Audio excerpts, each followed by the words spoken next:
actually Nahida, aren't you? Paimon felt like Catherine was acting weird when we met at the Sub-Zero's festival. And...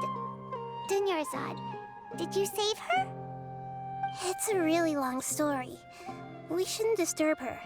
Her consciousness is still weakened. Let's chat somewhere else. How about by the Traveler's favorite bench?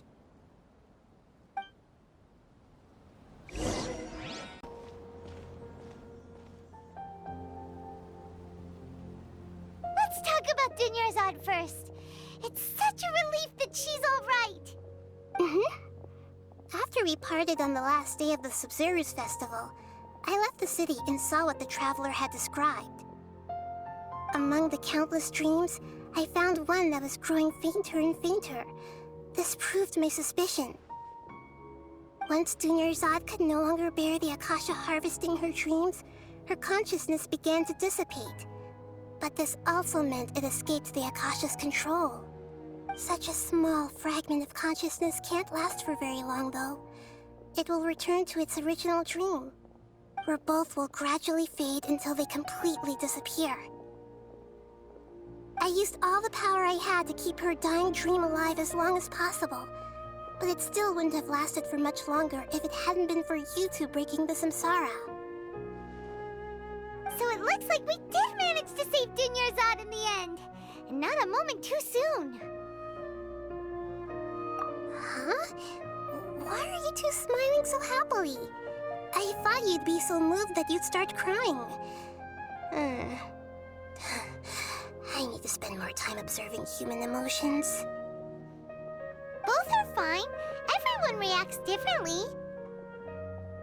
All right. You two must have a lot of other questions for me, right? After all, you saved my faithful believer. As your reward, I will answer any and all questions. At the Avidia Forest, there was this incense that made the Traveler fall unconscious and dream of a huge tree and a red sky. You also heard someone's voice, right? It said world and forget me. Yeah, so you do know! We've been wanting to ask you what that was about, and if the red sky was related to Conria. It seems like the Traveler established a connection to Irminsul. That was a message left by Greater Lord Rukkhadevata's residual consciousness in Irminsul. Perhaps her last memory before she died. As you two probably know, Greater Lord Rukkhadevata disappeared after the disaster in Conria. The timings of these events do line up, so your suspicions are reasonable. A message from Greater Lord Rukkhadevata? We thought it was from the Scarlet King. The Scarlet King? That god who died even longer ago? Some present-day desert dwellers still worship him. You probably just heard some of their conspiracies. Okay, so what does the message mean? I still haven't managed to decipher it. Even the Akasha isn't currently capable of doing that. Greater Lord Rukkhadevata's residual consciousness in Irminsul seems to be contaminated with something that has a very dangerous aura to it. Many devoted scholars go mad as soon as they connect their consciousness. I've warned the Academia about this many times, but people still keep falling victim to it. But I believe this is the key to saving Irminsul. That's why I've kept trying to decipher it. So the tree in the vision was Irminsul? Oh, Tainari also said that Irminsul is sick. Is it because of the contaminated consciousness? But even if you can't figure out what that vision was all about, it seems like our search for you was all in vain. The Traveler wasn't affected after coming in contact with that consciousness. I've never seen anyone like that. With you here, we may have a chance at deciphering it. No, we must decipher its secrets. I've already eliminated all other factors that might affect Irminsul. This is the only one left. This puzzle has life and death at stake. It could determine Irminsul's fate, as well as Tevat's. To be accurate, I'm using the Akasha as a medium to occupy Catherine's consciousness. How did you do that? Poor Catherine. Catherine. Does this mean you can also occupy other people's consciousnesses? Theoretically, I can enter anyone's mind as long as they're wearing their Akasha terminal. The Akasha is the legacy of Greater Lord Rukkhadevata. As Lesser Lord Kusanali and the first Akasha terminal, my consciousness has always been linked to the Akasha. I've always respected my people's free will, so I've never actually occupied their consciousness. When necessary, I just borrow this bionic Snezhnayan puppet.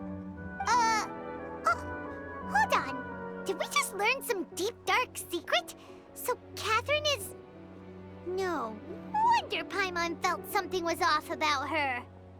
What about your own body? Why do you need to borrow other people's? Don't you live in the sanctuary of Surasthana? That story begins a long time ago.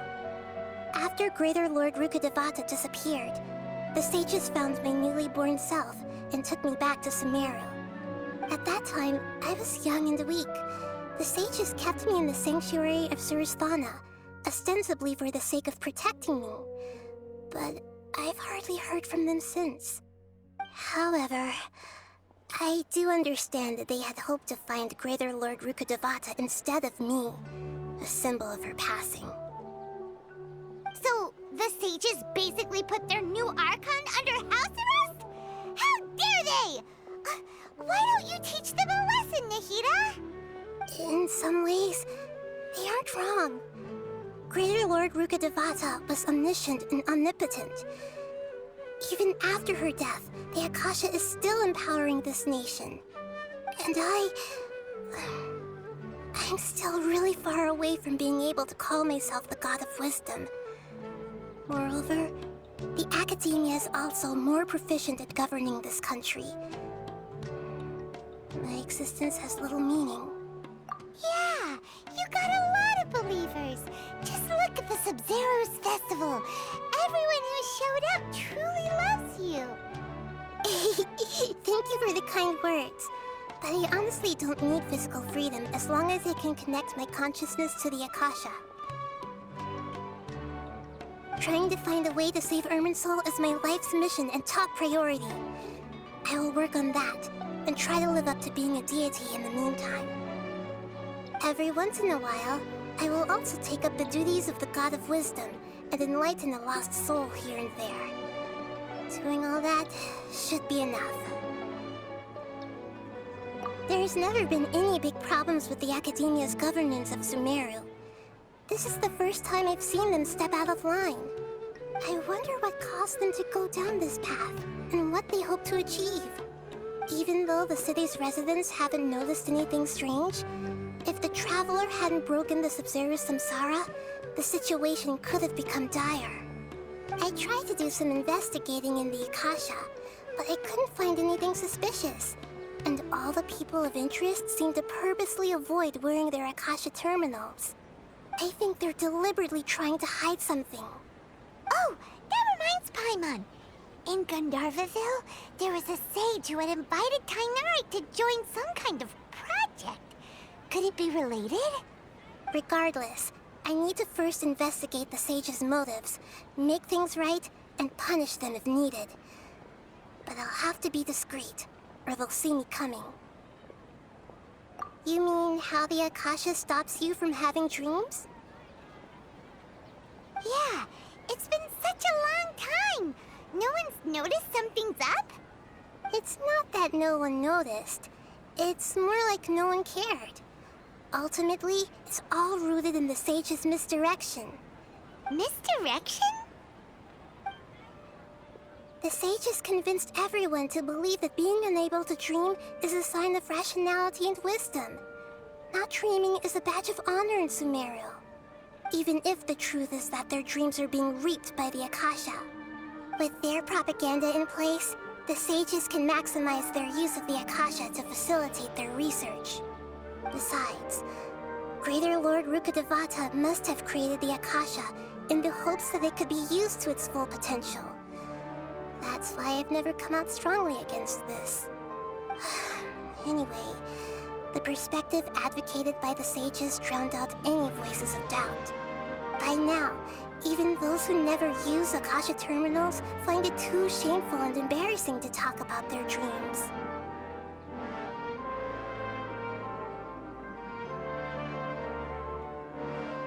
Got it. I hope my answers were satisfactory, seekers of knowledge.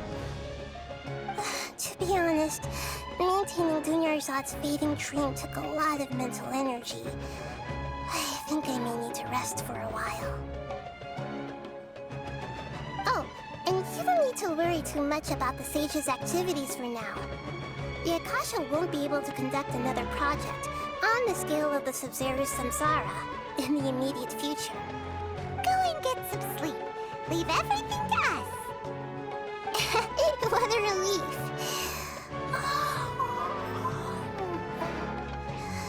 This is truly the most exhausting birthday I've ever had. Traveler? Paimon? Why am I here? Do either of you know? Maybe you were sleepwalking. You know you can't wake up a sleepwalker. We happened to walk by, so we thought we'd wait for you to wake up. I see. Huh. I should visit my maintenance personnel sometime. Oh, I'm fine. I better go. Thank you.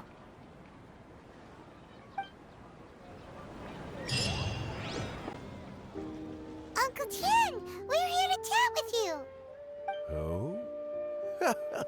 What a lovely surprise. Welcome.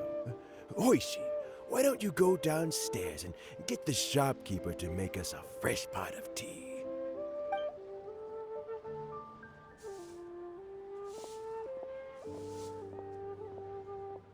I heard that you've been traveling all over the place recently. I would very much like to hear your adventure stories. Hoishin told you, didn't she? Don't worry, I'm quite all right. It's just the years gradually catching up with me. As I grow older, I'm starting to find that with many things, though the mind is willing, the flesh is weak. Especially recently, I've noticed a rather drastic drop in my energy levels. I am still very much in good standing as the Tianshu today. Nevertheless, I wish to pass on the position before my mental acuity begins to decline beyond redemption. How difficult is it to transfer the Tianshu position? Oh, well, you see, the Tianshu is a rather unique position among the Liyue Qixing. Historically speaking, the Tianshu rarely appears in public. We stay behind the scenes, planning and giving advice, so a public selection process would not be suitable. We also want to keep any prospective Tianshu candidates free from influence by outside forces, so we tend to be as discreet as possible in their assessment and appointment. For these reasons, the incumbent Tianshu typically recommends their candidate of choice, and this is then approved by the other Qixing members. So in other words, you pick someone, and then Lady Keqing, Lady Ningguang, and the other Qixing appoint them? Correct. Unfortunately, due to my health, I won't be able to assess every candidate myself. Not to despair, however, because I found someone exceptionally capable to act on my behalf as assessment officer. In fact, I believe you recently became acquainted with her yourself. Oh? Who is it? I'm heartbroken. I thought it might take you a little longer than this to forget all about me. It's Yeon! Jackpot. Uncle Tien here asked me to assess 3 candidates for him. Fancy joining me? You'll be among the first to get to know the next Tianshu. Might be a good opportunity for you. What do you think? Paimon thinks so too. It can't be a bad thing to be on good terms with a new Qixing, right? All right then. Though, I gotta say, Uncle Tian, you say you're into behind-the-scenes planning? My work's of the covert variety, too. Don't you think I might make a good Tianshu? Huh? Yelan, you want to be the next Tianshu? I'm not opposed to the idea, but I suspect Ningguang wouldn't let you go very easily after how long you've been working together. So, how about this? If your investigation reveals that none of the other candidates are qualified for the position, I'll recommend you for the job. Deal. Well, you guys take your time. Everything's all set for the assessments to go ahead. Meet me on the first floor when you're ready. Until then, have a pleasant conversation. Oh, and no need to pay for your tea. As the new owner of this fine establishment, this runs on the house.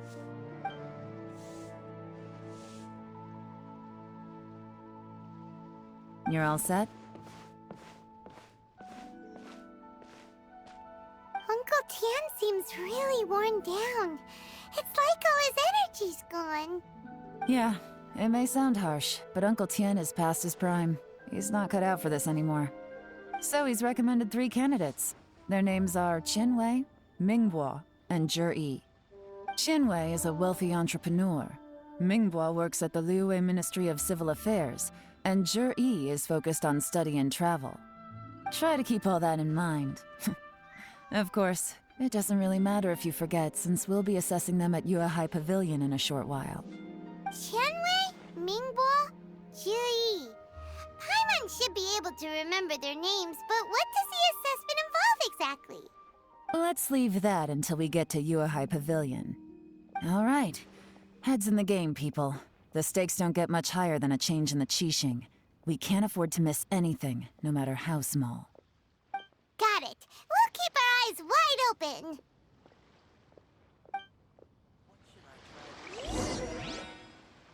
My legs are getting sore. What is wrong with this assessment officer? This is a huge occasion and I don't even get a chair. I've dealt with all kinds of people in my time, but never have I been made to stand while I'm waiting for an appointment. Oh, I think it's fine. That's called being complacent.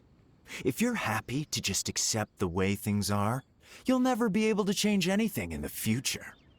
Oh, come on. That's just... Now you're just being unreasonable. All right, you two. Let's not get into a big argument over this. It's not worth it. Qianwei, that was a bit uncalled for. And Mingbo, cut him some slack. We've all been standing around for a while. It's natural to be getting irritable. Look, how about this? There's no rule saying we're obliged to stand up while we wait, so why don't we borrow some chairs from the guild nearby? Fine. They're not the best quality chairs, to be sure. But under the circumstances, it would be better than nothing. It looks like all 3 candidates have arrived. We'll meet them formally soon. Before that, let me run you through the assessment process. I've split it into 2 stages: current affairs and planning, and face-to-face interview. In the first stage, candidates are required to submit a manifesto for Liyue's development. In the second stage, we will ask them some questions in person. Writing a manifesto takes time, so I informed them of this requirement in advance. These are the reports they submitted. Wow. One of them is really thick. It's also worth mentioning a stipulation I gave them. Whoever is appointed as the new Tianshu will be expected to implement their plan as put forward in their manifesto. Failing the occurrence of some cataclysmic event, they will not be permitted to change their plan. Therefore, these 3 piles of documents in front of us represent where each candidate stands on key policy issues. There's still some time. Have a skim through, get a first impression of what each person's proposing. I'll be waiting off to the side. Just let me know when you're done.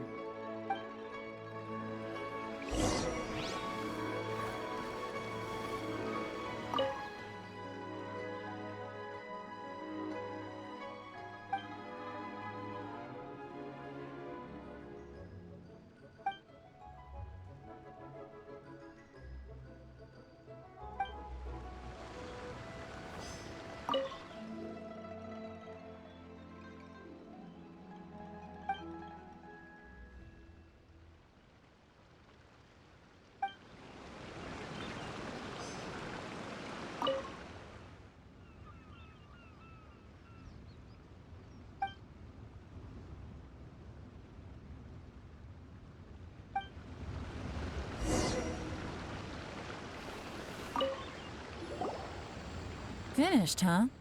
What did you think? Everyone took it very seriously. Of course they did. They have the chance to be picked as the new Tianshu, so you can bet they're putting their best foot forward. And keep in mind, whoever gets in has to execute their plan as written. Nobody wants to have any regrets. That's for me to know and you to find out. We can talk more after the interviews. We'll see the candidates now. Let's do one at a time. Start with Chenwei. Yes, ma'am.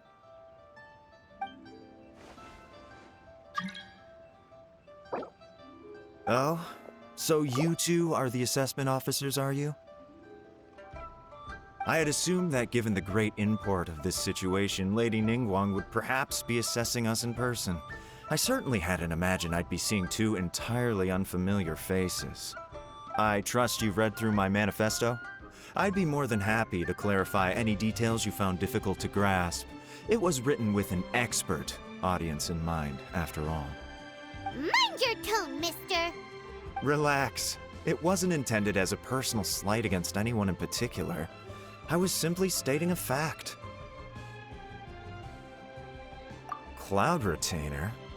You know this Adeptus? Oh, yes, I remember now. You must be the traveler that people are constantly talking about. With your sterling reputation, you must have a respectable level of erudition. Perhaps you will be able to understand the concepts I have put forward. Although I shouldn't get my hopes up. Oh, is it my turn? Yes. Please introduce yourself. I'm, Mingbo. I work in the Ministry of Civil Affairs. I've worked there for, 9 years, 5 months, and 3 days. In that time, I've handled, 2,347 cases. I have 12 active cases at the moment. They should be concluded in, 16 days? My current work is related to urban planning, and I'm also responsible for, auditing the accounts. To be more precise, there are 3 parts to the accounts, namely... Is it just Paimon, or is he not very good at public speaking? You know what? Let's leave the self-introduction there and move on to some questions. Oh, okay. Sorry.